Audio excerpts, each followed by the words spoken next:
Welcome to The Explainer. Today, we're unpacking a massive digital disruption that swept right across the southeast United States.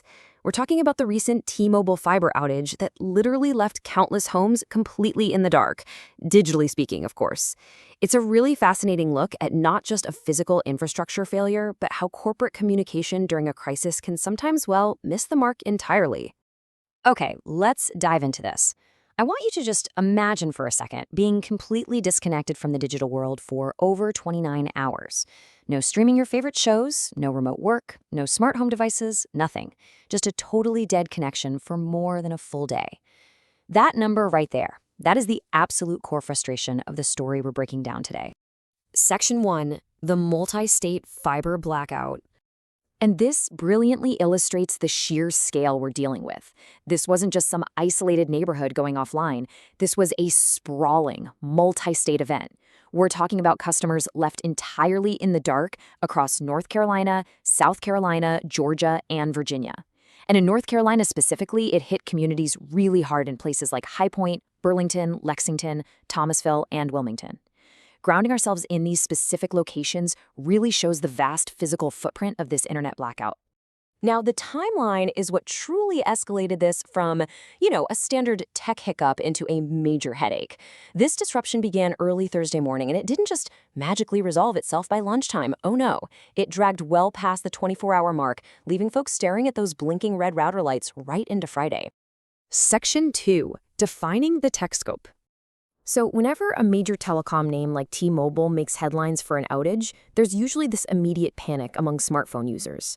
Let's clear up any confusion right now. This outage was specifically tied to T-Mobile Fiber, that is their home broadband business, which was actually built up in part through the company's acquisition of a regional provider called Lumos. So if you were just checking your mobile phone's 5G cell network, you were likely completely fine. This was a localized hardline home internet failure. Moving on to Section 3, the communication disconnect. Now, what's really interesting about this slide is the glaring gap between the corporate messaging and the actual customer reality. It's a pretty stark contrast, right? On the left, we have the official message trying to assure the public, but on the right, we see the reality on the ground. It's a classic he said, they said scenario. T-Mobile is claiming a victory of restoration while isolated customers are still staring at totally dead routers, absolutely offline. Let's actually look exactly at what T-Mobile released on Friday. Their support account posted on X saying, "We know some T-Fiber customers are still experiencing service disruptions and we apologize for the inconvenience. Service has been restored for many and teams continue working as quickly as possible to fully restore service."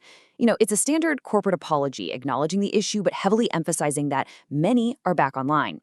But then, we immediately juxtapose that polished PR statement with this incredibly blunt reality check from John Callahan.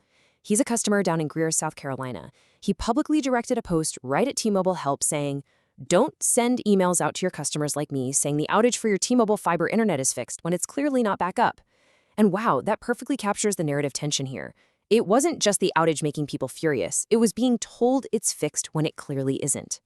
Let's walk through this timeline to see exactly how this communication broke down and ultimately created so much false hope. So the outage first surfaces Thursday morning. Then, at 3:26 a.m. Eastern Standard Time on Friday, automated restored emails are pushed out to some users. But the reality? For several customers, the service did briefly return, only to completely fail all over again just hours later. This quote right here really hammers that frustration home.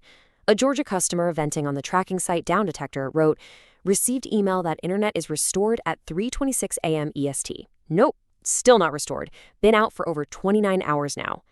I mean, just imagine waking up to an official email saying your connection is back, you sit down at your desk with your coffee to start your day, and boom, the connection is completely dead.